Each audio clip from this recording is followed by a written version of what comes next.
बढ़ती हैं, कोई कहते हैं ये स्वभाव से ही सुंदर है। ये अपने आप प्रकट हुए हैं, ब्रह्मा के बनाए नहीं हैं। हमारे कानों, नेत्रों और मन के द्वारा अनुभव में आने वाली विधाता की कहानी को जहाँ तक वेदों ने वर्णन करके कहा है, वहां तक 14 लोकों में ढूंढ के देखो, ऐसे पुरुष स्त्री कहाँ हैं।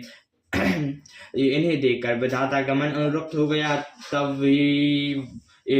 तब वही इनकी उपमा के योग्य दूसरी स्त्री पुरुष बनाने लगा। उसने बहुत परिश्रम किया, परंतु कोई उसकी अटकल में ही नहीं आए। इसी ईर्ष्या के मारे उसने इनको जंगल में मिलाकर छिपा दिया। कोई कहते हैं हम बहुत ही नहीं जानते, हाँ अपने को परम धन्य अवश्य मानते हैं कि हम मानते हैं, और हमारी समझ में भी बड़े पुण्यवान हैं जिन्होंने इनको देखा है, और जो देख रहे हैं, और जो देखेंगे।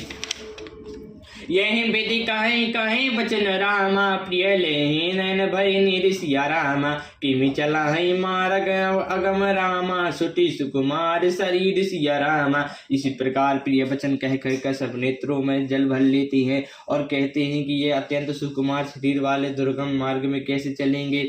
नारी सन बिकल बस होई, चकही साँझ समय जन्म सोही, मृदु पट कमल कठन मगु जानी, कहे बरी हृदय काहे बरबानी, पारसत मृदुल चरण अनुरारे, सकुचत महिज में हृदय हमारे, जो जगदीश एन बनु दीना, कसना कुसुम सुमनमय मार्ग कीना, जो मांगा पाई विधि पाई, एक शशि आखे न माई, जो नर नारी न अवसर आए, तिन सिया राम न देखन पाए, सुने स्वरूप बूझे अकुलाए, अब लगी गए कहाँ भली लगी भाई, समर्थ धाई बिलो कहीं जाए, प्रमोद फिर जन्म फलू पाई। स्त्रियां बस विकल हो जाती हैं, मान संध्या के समय चकवी सो रही हो। इनके चरण कमल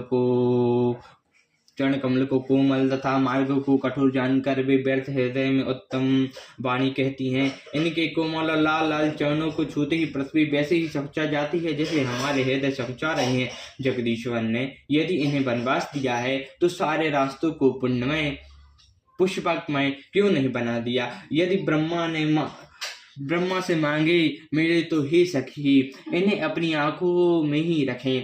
जो स्त्री पुरुष इस अवसर पर नहीं आए वे सीता राम जी को नहीं देख सके। उनके सौंदर्य को सुनकर वे व्याकुल होकर पूछते हैं कि भाई अब तक वे कहाँ तक गए होंगे, और जो समर्थ हैं वे दौड़ते हुए जाकर उनके दर्शन कर लेते हैं, और